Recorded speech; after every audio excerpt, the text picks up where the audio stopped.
Capítulo 1091 Atributos ausentes. O motor mundial não é a única parte problemática do seu esforço. A energia cósmica também precisa de uma lei suprema para controlá-la. Se não fosse pela ativação da energia cósmica dentro de Hélios pelo universo vazio quando Soverik compreendeu uma lei, então ela não teria fluído em sua rede mental e os fortalecido. Do jeito que está, eles ainda não têm como controlar a energia cósmica de maneira adequada. Legion 7 foi capaz de manipular o cósmico somente depois de consumir ele mesmo uma lei suprema e usar a atração inata entre a energia cósmica e os fragmentos da lei para fazer com que a energia cósmica fizesse o que eles queriam que fizesse. Mesmo assim, seu controle do cósmico a energia está longe de ser ideal. O motor mundial, por outro lado, não pode ser coagido. Ou ele liga ou não. Eles tentaram e não conseguiram ativá-lo, a menos que haja uma lei suprema com a qual trabalhar. Todos esses são fatos que eles conhecem. Então, eles deveriam desistir agora e tentar novamente mais tarde. Quais são as chances de minha lei suprema funcionar para o que queremos? Aspas. Soverik deu sua resposta depois de pensar um pouco. Há 100% de chance de que o motor mundial dê partida, mas pode haver outros problemas além disso. Ele não precisou realmente responder para que sua resposta fosse divulgada. Cada legião tem acesso às informações às quais tem acesso. Mas isso está no passado. Ao perguntar a ele, ele deve revisar sua memória e atualizar sua conclusão com as informações que possui, o que dá à legião uma análise atualizada de sua perspectiva e não da conclusão anterior. O fato de terem acesso à memória dele não significa que tenham acesso ao modo como ele pensa. Eles especialmente não têm acesso aos olhos dele. Isso é algo totalmente exclusivo dele. A Legião -1 disse a cada um deles: entendo. Parece que é certo que o fragmento mundial nos trará mais problemas do que os que estamos enfrentando. Isso precisa ser levado em consideração na nossa tomada de decisão. O problema do motor mundial é apenas o problema mais recente. Não há garantia de que outro tipo de problema não surgirá posteriormente no processo de forjamento. Na verdade, é mais provável que surja outro problema. Afinal, eles não estão construindo um fragmento comum do mundo. Eles estão construindo um substituto que lhes permitirá usar seus fragmentos de poder. Soverik acrescentou: não se trata apenas da exigência de uma lei suprema. Ainda precisamos dos fragmentos de poder para funcionar. Isso requer uma lei suprema muito forte. Mas mais problemas podem surgir mais tarde. Legion 7 reforçou seu ponto de vista. O fragmento do mundo deve ter uma matriz jurídica forte o suficiente para resistir à reação da lei da ordem do universo. Mas esse não é o único problema que pode surgir. Podemos recusar-nos a trabalhar e todos os nossos esforços podem ser em vão. Legião 6 falou: não devemos desistir. Não podemos desistir. Isso fez todos rirem. Desistir é uma ideia engraçada para eles. É algo que eles não farão a menos que haja uma ameaça ao seu objetivo geral. Atualmente, ganhar o controle do fragmento de poder não é uma ameaça ao seu objetivo de perfeição, mas é um fardo e está a atrasá-los. É melhor que eles desistam. É melhor que eles se concentrem primeiro em se tornarem deuses do mundo. Os fragmentos de poder certamente funcionarão então. Mas isso é para uma única pessoa com recursos limitados, tanto financeiros, mentais e físicos, se preocupar. Quanto a eles, continuarão tentando porque podem. Eles podem se dar ao luxo de falhar várias vezes. Legião -7 continuou: o que precisamos é de uma lei suprema. Ela tem que ser nossa. Soverik balançou a cabeça. Não precisa ser nosso, mas qual Deus mundial nos ajudará? E em qual Deus mundial podemos confiar, mesmo que eles se ofereçam para ajudar? O primeiro sábio certamente não é um deles, então devemos esquecer sua lei de ordem interna, seu fragmento de mundo. Além disso, não podemos conseguir que um Deus mundial nos ajude, mesmo que estejamos abertos a essa opção. É algo que não pode ser feito facilmente, mesmo que tenhamos os recursos para comprar a sua ajuda. Isso fez o clone do dragão rir.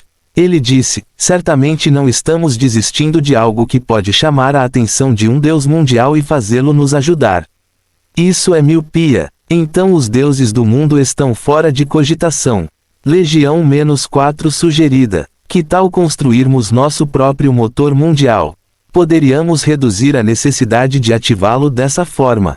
Ele é um construtor e muito versado na arte de criar runas. Os outros têm as suas memórias, mas não têm a sua experiência e nem inventaram as suas inovações. Sua perspectiva é única porque ele acredita que qualquer coisa pode ser construída com as ferramentas certas. Por isso, ele sugeriu que eles deveriam contornar o problema do motor mundial que não responde, construindo um. Parece uma boa ideia. Seremos capazes de controlar algo que nós mesmos construímos. O pai árvore discordou. Certamente podemos construir um motor mundial, mas não será tão bom quanto aquele que vem de uma árvore real. Será muito fraco e altamente ineficiente. Mais importante ainda, não será capaz de manipular a energia cósmica. Nós iremos precisar de uma lei suprema para poder fazer isso. A Eternos disse: e se construirmos algo que pareça um motor mundial, mas sua única função seja dar partida no motor mundial? O fragmento de mundo do primeiro sábio pode ser usado dessa forma. Mas isso poderia destruí-lo. O clone do dragão disse. A Eternos encolheu os ombros mentalmente. Se não pudermos usá-lo, então ele deverá ser destruído. Fim do capítulo. Capítulo 1092 Substituto para substitutos. A Eternos é um demônio. Todos na Legião são egoístas, mas a Eternos incorpora a ideologia de pegar tudo o que quiserem e destruir tudo o que não puderem ter. Então, se eles não podem ter o fragmento do mundo, eles podem muito bem usá-lo como gravetos para dar partida no seu motor mundial. Eles não precisam da concordância do primeiro sábio para fazer isso. O pai da árvore estava cético quanto a isso. Ele expressou seu ceticismo, mas só funcionará uma vez, mesmo que consigamos fazê-la funcionar. Precisaremos de várias tentativas para que nossa matriz jurídica funcione perfeitamente, pois poderá haver vários problemas no futuro. Uma solução de uso único não é bom o bastante. Legion também expressou seus pensamentos sobre isso. Além disso, será muito perigoso fazer isso. O primeiro sábio certamente não ficará feliz se interferirmos em sua lei suprema. Sua infelicidade poderá trazer problemas para nós se ele conseguir encontrar minha localização. Essa é uma possibilidade, já que seremos usando seu fragmento de mundo dentro do meu mundo interior. Eles começaram a pensar em como construir um motor de ignição que atuaria como um motor mundial que então daria partida ao motor mundial principal para que pudessem usar o motor mundial principal para alimentar uma matriz de leis que eles construiriam para transformar o mundo interior da Legião 1 em um fragmento de mundo que pode suportar a reação da matriz legal do universo e ajudá-los a usar os fragmentos de poder. É uma tarefa bastante árdua que se torna mais complicada com o passar do tempo. Soverik gemeu. É como dizem, nada é tão simples quanto parece. Eles realmente subestimaram a dificuldade e a complexidade de criar um fragmento mundial sem o poder dos deuses mundiais.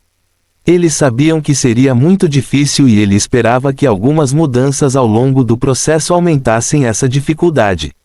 Eles pensaram que poderiam lidar com isso com a riqueza de habilidades e talentos que tinham à sua disposição.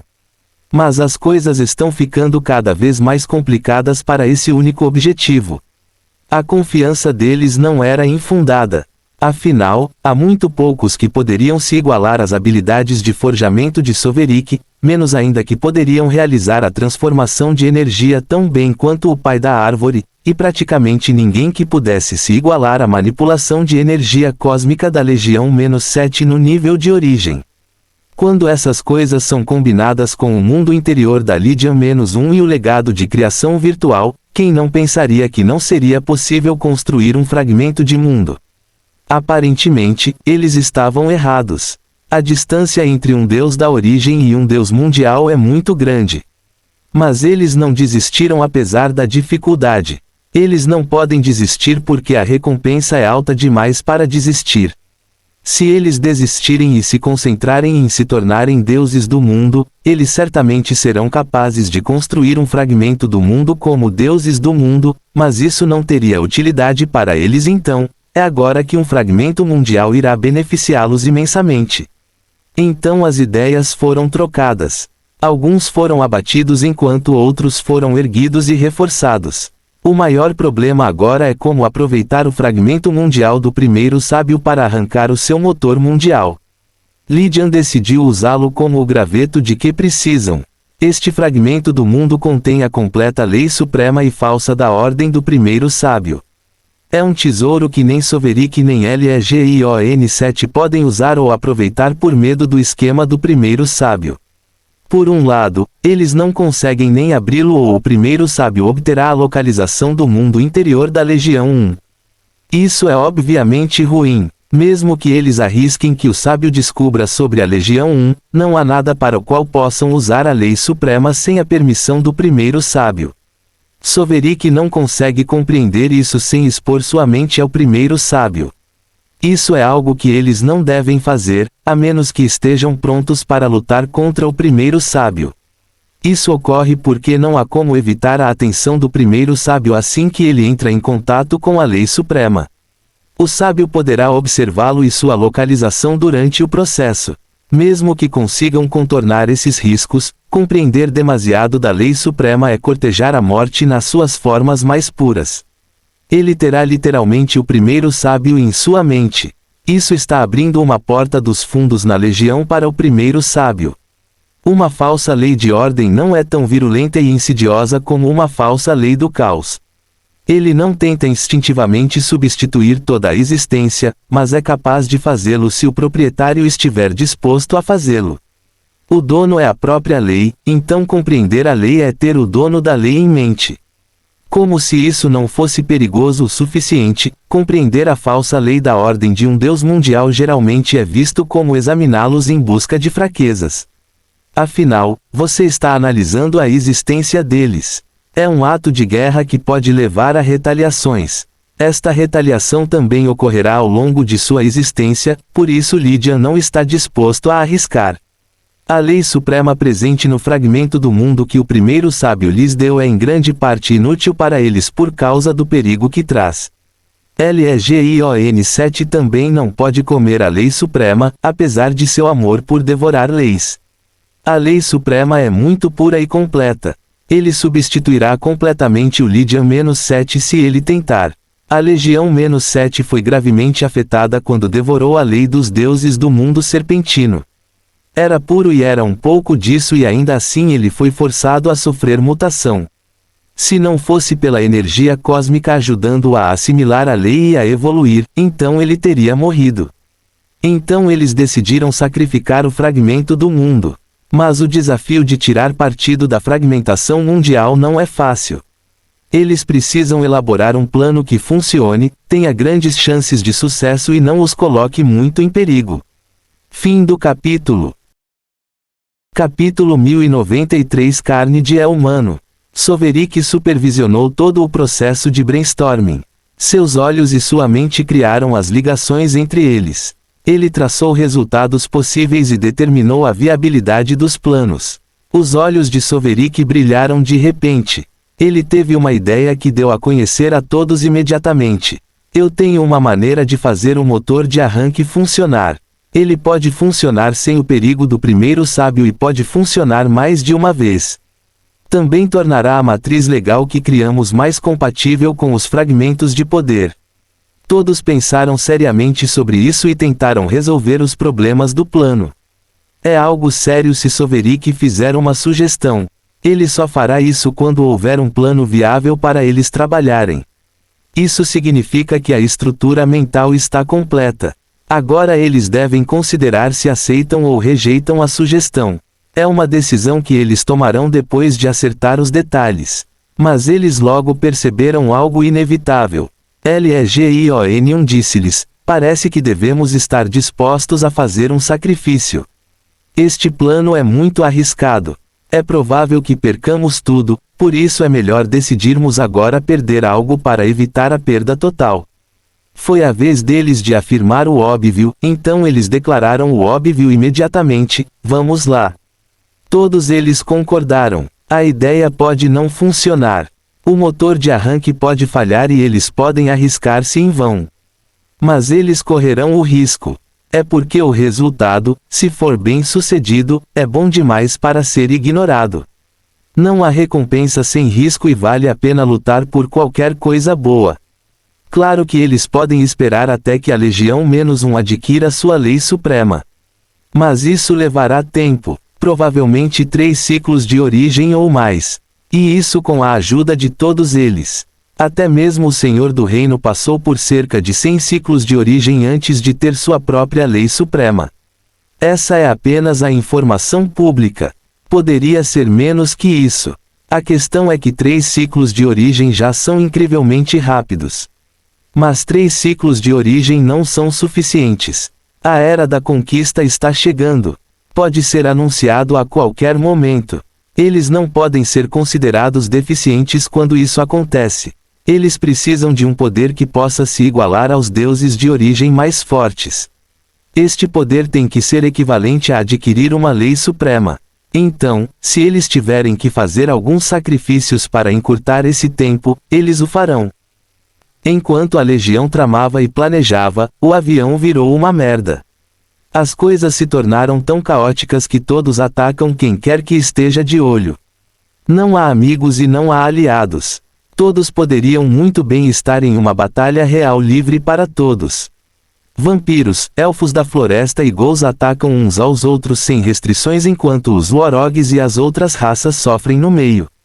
A principal razão para o caos é a violência dos ghouls. Seus números aumentaram em quantidade recentemente. Tudo isso graças a Rhinos. A população dos ghouls expandiu-se exponencialmente à medida que Rhinos os levava a destruir cada vez mais cidades élficas na superfície. Ghouls se reproduzem através de mordidas. Eles morderam os elfos da floresta e compartilharam com eles as diretrizes da lei da ordem. Uma única mordida é capaz de transformar um mortal fraco em um carniçal com o poder de um soberano. É uma grande quantidade de poder e um progresso alucinante também, mas as pessoas não estão fazendo fila para serem mordidas. O preço por esse poder é muito caro. Isso torna a oferta do carne de mais humana. Pelo menos os vampiros têm uma fachada de livre-arbítrio.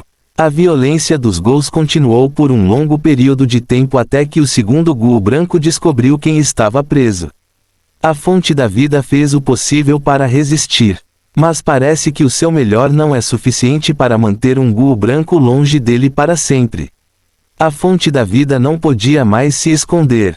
O mundo estremeceu naquele dia e a majestade da fonte da vida foi finalmente revelada. Tudo começou com um rugido estremecedor. A terra primeiro tremeu, balançava para frente e para trás como um berço.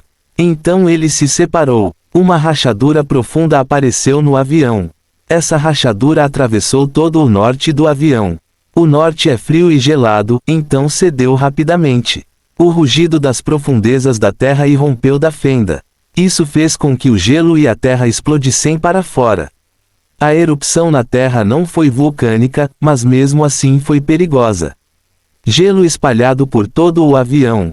São enormes pedaços de gelo e não pequenas pedras de granizo. Eles poderiam muito bem ser meteoros de gelo atingindo a terra e destruindo a devastação por todo o avião. Nuvens de tempestade também apareceram no céu. Eles não são feitos de cinzas, mas de nuvens carregadas de neve. A pequena luz que conseguiu passar pelo deus demônio foi bloqueada. O avião foi lançado na escuridão total e completa. O dia tornou-se completamente indistinguível da noite. Um buraco começou a se formar no norte. Começou no ponto de erupção e se espalhou para fora. Era como se houvesse uma caverna gigante no chão. Terra e gelo caíram nesta caverna gigante no solo. Todo o norte e alguns de seus arredores foram engolidos. Foi em meio a toda essa escuridão e destruição que uma fera fantástica emergiu do buraco formado pela erupção. Levantou-se do chão e abriu as asas como uma criatura majestosa. A fonte da vida concedeu ao mundo a glória de sua presença depois de tanto tempo privada desse privilégio. É uma fera terrível de proporções cataclísmicas. Rhinós viu e seus olhos se arregalaram de admiração. Deve ter pelo menos 20 quilômetros de comprimento. Ela disse. É a primeira vez que ela vê a fonte da vida e não pode deixar de ficar impressionada.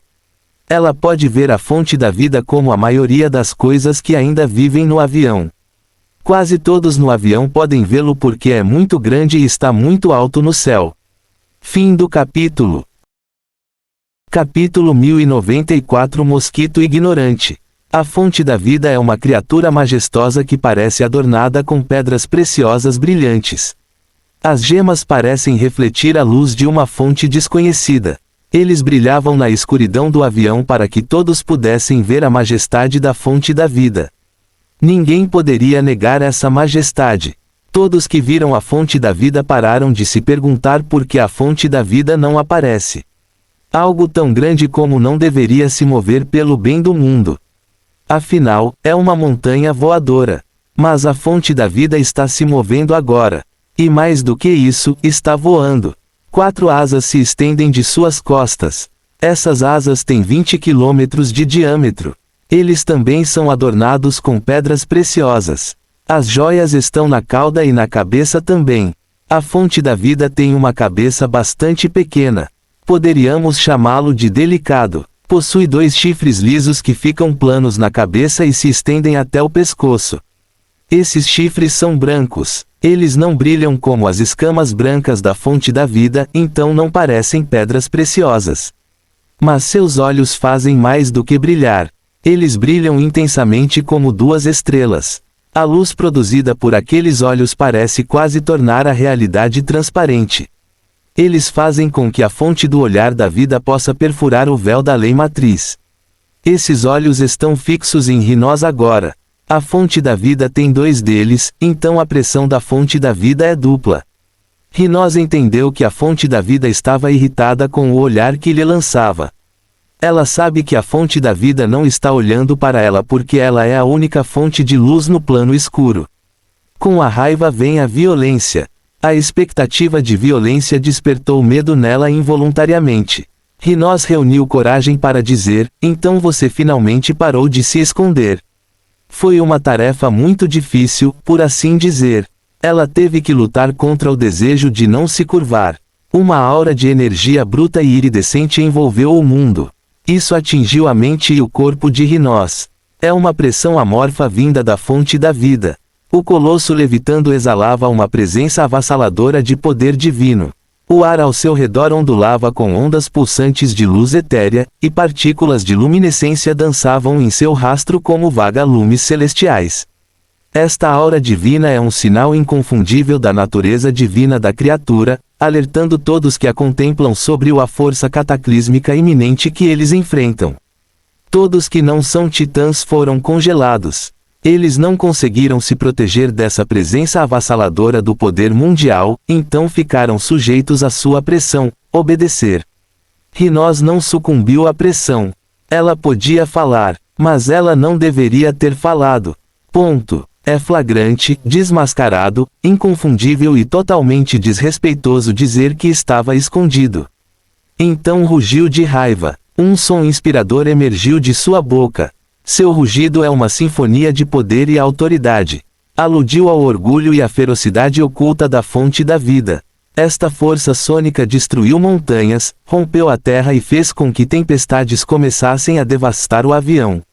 Furacões atingiram o avião, mas ninguém correu. Eles estão congelados demais para correr para salvar suas vidas. Eles morreram onde estavam. Seus corpos se separaram e se juntaram ao vento como poeira e cinzas. Tanta morte e destruição são apenas arautos do que mais está por vir. A fonte da vida ainda tem mais coisas reservadas. Ele disse a ela, seu mosquito pequeno e inconsequente. Sua existência ignorante. Você não deveria ter me forçado a sair. Há algumas coisas que não deveriam ser reveladas ou a luz de sua existência cegará o obscuro e incompreensível olhos de mosquitos fracos como você. Rhinís disse em desafio, eu tive que fazer isso. Você é um invasor e eu sou o salvador do avião. Eu sou o herói do povo e devo livrar o avião de você. Bem, bem, bem. Veja o que temos aqui. Um pedacinho ousando desafiar um titã de poder se manifestou. Que absolutamente divertido. Diga-me, nosso corajoso pequeno herói, você realmente acredita que tem alguma chance contra a convergência do poder da criação e do poder sobre a vida? Os olhos da fonte da vida brilhavam com um brilho malévolo enquanto continuava seu ridículo. Sua majestosa aura divina de majestade e poder mundial saiu de sua forma gigantesca para atingir Rhinós. Rhinós foi empurrado para trás e contra a terra. Ela não conseguia mais falar. Mas tudo bem, a fonte da vida não está interessada em ouvir o que ela tem a dizer. Já vi inúmeros guerreiros como você, ostentando coragem e valor. Mas no final, todos eles sucumbem à percepção de sua própria insignificância. Sua bravata é tão passageira quanto a chama de uma vela diante do cosmos infinito. Você não viu nada do que este mundo é feito e você morrerá como nada no grande esquema das coisas. A criatura de poder bruto soltou um rugido ensurdecedor que fez o ar crepitar de energia, como se estivesse zombando dela. Você acha que é um herói? Isso não é algo para se orgulhar. Isso é um título, não é um poder. Os heróis são apenas seres efêmeros, lampejos no grande esquema da existência. Eles são apenas poeira que será varridos ao longo do rio do tempo como coisas mortas e esquecidas. Isso é porque eles eram fracos. Ser um herói não é motivo de orgulho se você for fraco. Rhinós finalmente conseguiu se recompor. O poder do avião convergiu para ela devido ao seu título. Ela brilhava mais forte como uma estrela. Ela se tornou a estrela da salvação e a luz da esperança nas trevas.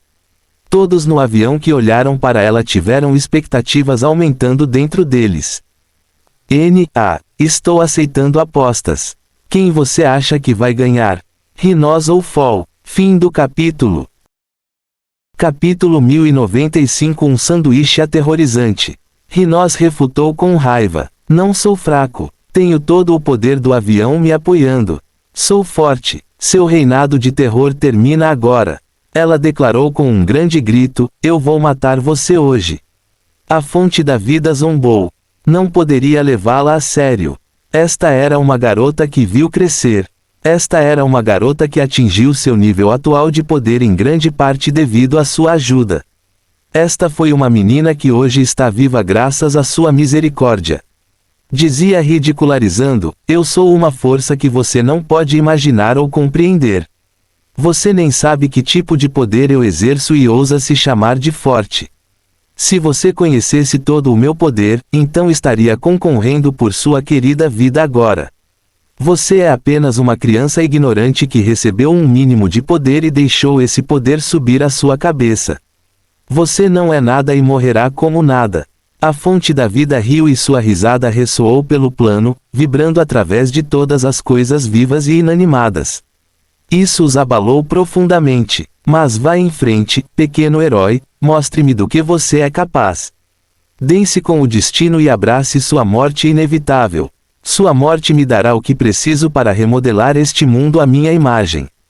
A explosão prejudicou Rhinós, mas também a libertou, mesmo que apenas temporariamente. Ela foi jogada fora pela explosão, mas a fonte da vida já estava criando terra ao seu redor para capturá-la novamente. Ainda assim, foi tempo suficiente para Rhinós retaliar. Ela incitou os ghouls a atacar. Eles responderam à sua ordem enquanto ela tentava evitar ser capturada novamente. Ela esticou suas 9 caudas ao seu redor para segurar as 2 gigantescas placas de terra criadas acima e abaixo dela. Suas caudas serviram para evitar que as lajes a esmagassem enquanto ela produzia mais novas para destruí-las. Enquanto isso, a fonte da vida não estava se divertindo, apesar de parecer despreocupada. Os ghouls o atacaram. O carniçal branco que costumava ser Fenrir usou-se como um farol para teletransportar outros carniçais para si mesmo. Então, milhões de ghouls apareceram ao seu redor e atacaram a fonte da vida. A fonte da vida parece despreocupada, embora esteja sendo atacada por milhões de carniçais, porque há uma barreira ao seu redor que impede os carniçais de tocá-la. Esta é a mesma barreira que foi usada para selar os carniçais em primeiro lugar. Normalmente, os carniçais podem passar por barreiras, desde que não sejam reforçados com a força da alma. Mesmo assim, eles podem quebrar aqueles tipos de barreiras que não conseguem ultrapassar com força bruta. Portanto, esta barreira que deteve os carniçais deve ter atendido aos dois requisitos de reforço e poder. Isto é uma grande surpresa, considerando que a fonte da vida não é um Deus da origem. Conseguiu reforçar a sua barreira com algo equivalente à força da alma e é poderoso o suficiente para conter não um Gu, mas milhões deles. É uma conquista que tem seu peso. Esse fardo está afetando seu poder de criação e impedindo-o de capturar Rhinós facilmente. A fonte da vida não consegue conter os numerosos Ghouls que continuam aumentando em número enquanto tentam esmagar Rhinós. Rhinós conseguiu usar a distração a seu favor. Ela teve que se esforçar ao máximo tentando manter as lajes de terra separadas. Mas ela fez isso. Isso aliviou o medo em seu coração. Isso a deixou complacente. Ela foi provada errada muito rapidamente. Fim do capítulo. Capítulo 1096 O Vitorioso. A fonte da vida mudou suas táticas de força bruta. Ele parou de tentar esmagar Rhinós, então as lajes de terra se transformaram em pó por causa de uma explosão. Rhinós não teve tempo de ficar feliz antes de outra rodada de ataque começar.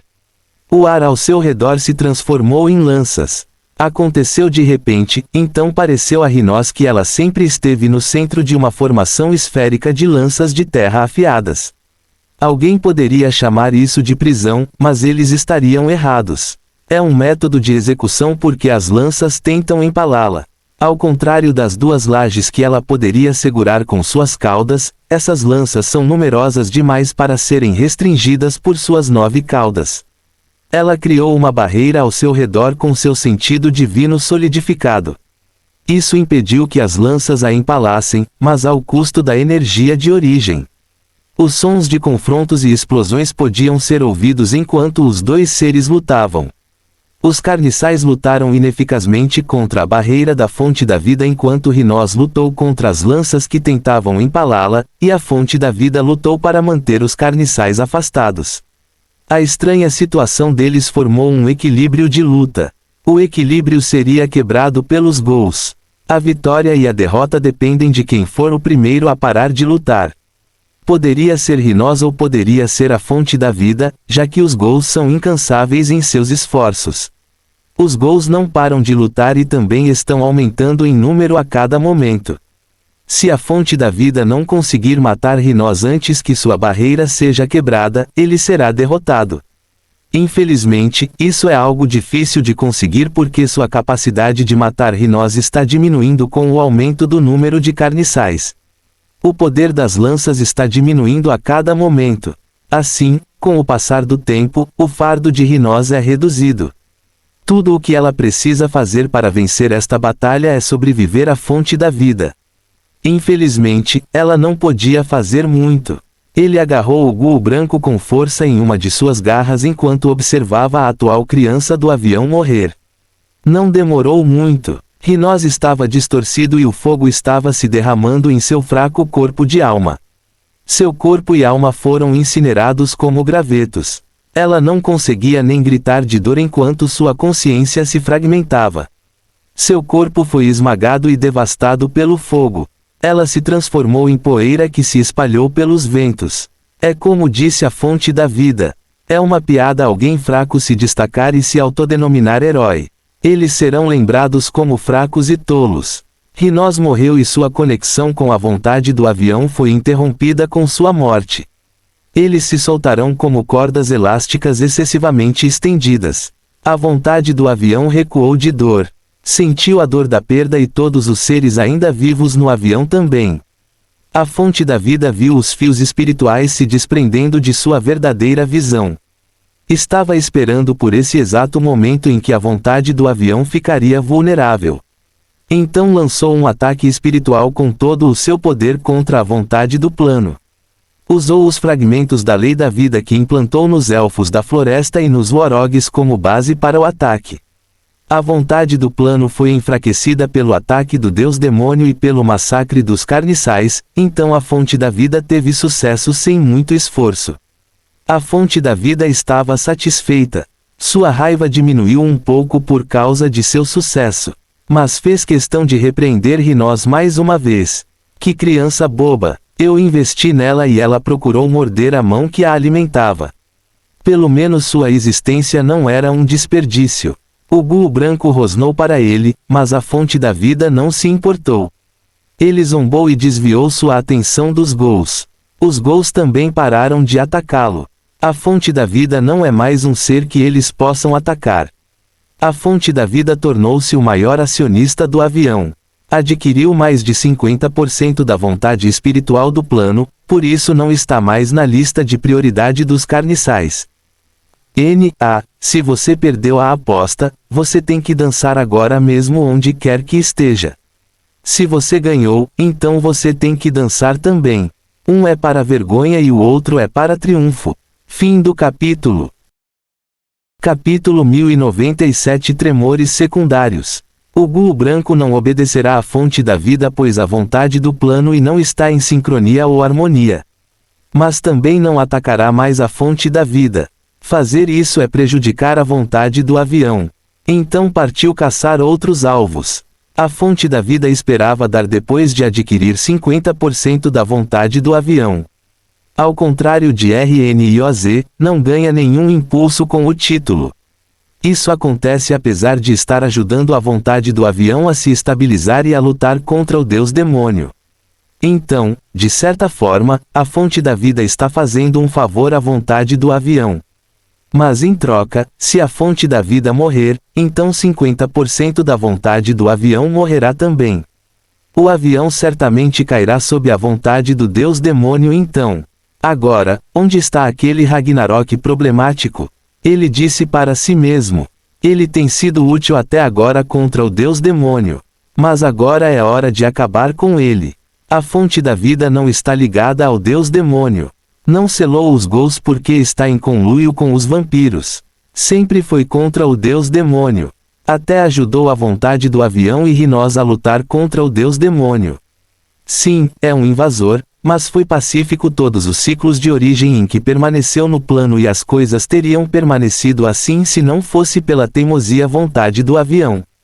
A principal causa de seu conflito com o avião é porque a vontade do avião sabia o que estava procurando no avião, então fez Rinós ir atrás dos elfos da floresta e tentar matá-lo. A luta com Rinós, a morte de Rinós e sua tomada da vontade espiritual do avião, são apenas negócios. Não é nada pessoal. Agora que ele está seguro no avião, ele não precisa mais do Ragnarok. Ele pode matar vampiros e outros por conta própria, isso por isso. Então os ghouls desaparecerão assim que os vampiros se forem. Isso deixa Ragnarok como o último espinho a ser removido. Assim como um terremoto tem tremores secundários, a luta entre a fonte da vida e Rinós levou a grandes consequências para o avião, morreu. Isso é uma má notícia para o avião. Sua ausência fez com que os ghouls voltassem a atacar toda a vida no avião. A boa notícia é que em breve o avião estará livre dos vampiros. Isso não eliminou completamente a ameaça do Deus Demônio, mas é um progresso na direção certa. Infelizmente, é difícil para os habitantes do avião avaliarem este fato. Na verdade, alguns deles odeiam mais os ghouls do que os vampiros. Esta é a situação que Ragnarok encontrou quando saiu do esconderijo. Seu domínio Origin foi removido e seu casulo foi revelado. Então uma mão com garras quebrou o casulo vermelho. O resto do corpo de Ragnarok saiu pela abertura que ele fez. Ele ainda era humanoide, mas seu corpo se expandiu quando saiu do casulo. Ele não veio para brincar, mas para lutar e lutar em sua capacidade máxima, por isso liberou seu corpo único de leis desde o início. Isso causou outra erupção nas profundezas da Terra. Esta erupção não é tão impactante quanto a anterior. Ele não é tão grande quanto a fonte da vida e a Terra já está rachada. A Terra cedeu facilmente sem muita resistência, então seu corpo continuou a crescer em todo o seu comprimento sem restrições. Ele cresceu e se tornou enorme em tamanho. É como se ele fosse um rei demônio. Ele cresceu até atingir 1 quilômetro de altura e lançou uma sombra sobre paisagens inteiras. Ele parece ser uma criatura hexapedal musculosa. Seus 6 membros são grossos e terminam em grandes patas com garras. Ele é tão grande que a própria terra tremeu quando ele apoiou seu peso sobre ela. Não é uma experiência agradável para um avião que foi atingido e danificado por diversas explosões, erupções e terremotos. Fim do capítulo. Capítulo 1098. O começo do fim. Ragnarok não é um Orog ou um vampiro. Ele é uma criatura que nunca foi vista antes. Ele é um híbrido de demônio, o Orog e vampiro. Ele é coberto por uma camada de armadura de osso preta incrustada com o que parecem ser escamas vermelhas. Essas escamas são runas e símbolos brilhantes, pulsando com energia mística. Não são coisas físicas. Crurrrr. Ele rugiu com uma boca colossal cheia de dentes pretos. Seus dentes também estão incrustados com as mesmas runas vermelhas brilhantes. E o mesmo acontece com os chifres em sua cabeça. E que visão são seus chifres! No topo de sua cabeça há uma crista de chifres em forma de coroa que emanam um brilho iridescente. E entre eles está um halo vermelho. Padrões rúnicos intrincados, semelhantes a constelações cósmicas, adornam os chifres e todo o seu corpo. Essas runas pulsam com sinais reveladores do poder do sangue. Qualquer um que pense assim estará enganado porque não é o poder do sangue, mas o poder da lei do abate. A luz das runas é semelhante ao brilho pulsante de seu terceiro olho. Este olho viu toda a vida no avião. Ele também viu aqueles intermediários que estão em transição para a morte.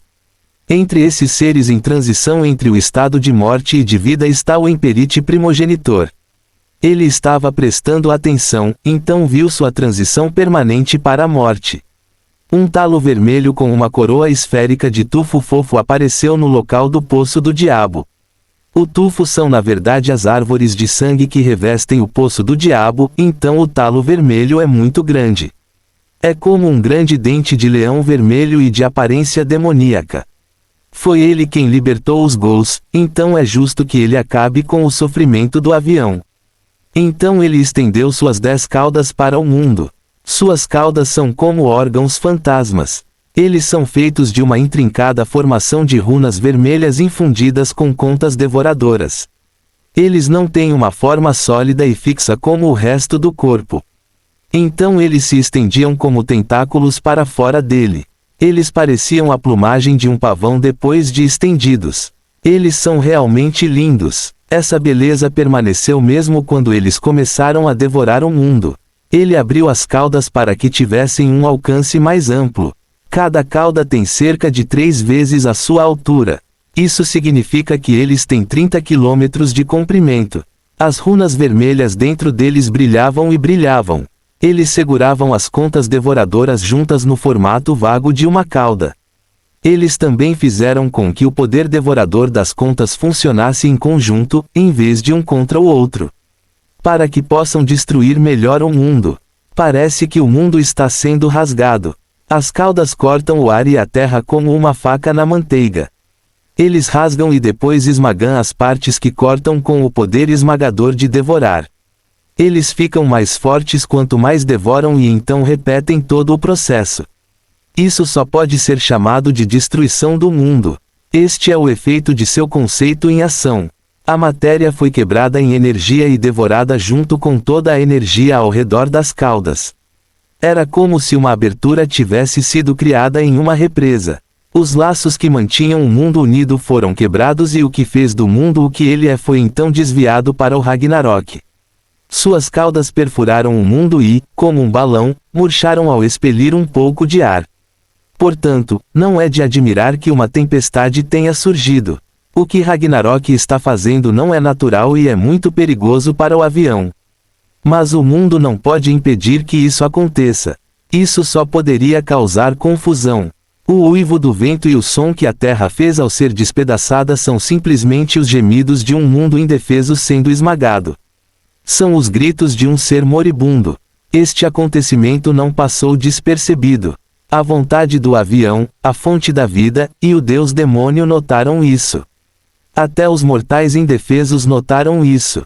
A grande tempestade destrutiva que começou é toda a indicação de que necessitam. Porque no centro da nova tempestade está uma fera vermelha e preta brilhante. Existem alguns pilares de cristal irregulares nas costas de Ragnarok. Estas são as fontes de luz que podem ser vistas a milhares de quilômetros. Isso o fez se destacar no olho da tempestade. Os mortais o viram e souberam então que o mundo acabaria por causa dele. Fim do capítulo. Capítulo 1099. O abismo sem fundo. Os grossos pilares cristalinos em suas costas são como montanhas nas costas de uma tartaruga que se desloca nas montanhas, exceto que são mais numerosos e variam em comprimento. Sua aparência torna mais correto chamá-los de magnetitas em vez de montanhas. Os 9 deles respondem pela maior parte de seu peso. Eles não eram vistos antes de Ragnarok começar a se espalhar pelo mundo. Mas eles começaram a brilhar com um brilho azul misterioso enquanto armazenavam dentro de si a energia que ele devorava. Eles brilharam intensamente em contraste com a escuridão em torno de suas 10 caudas.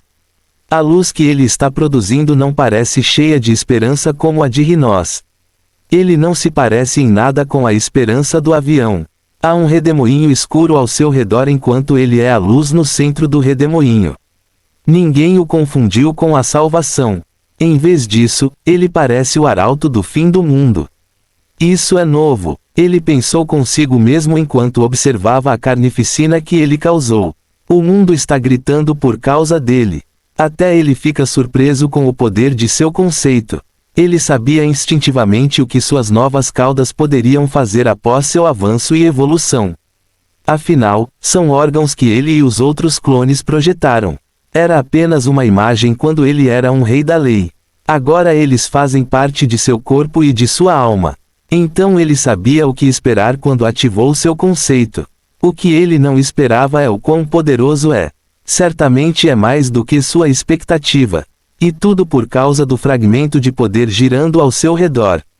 Ele costumava ignorá-lo na maioria das vezes por causa de sua inutilidade. Mas o fragmento de poder tornou-se demasiado útil agora.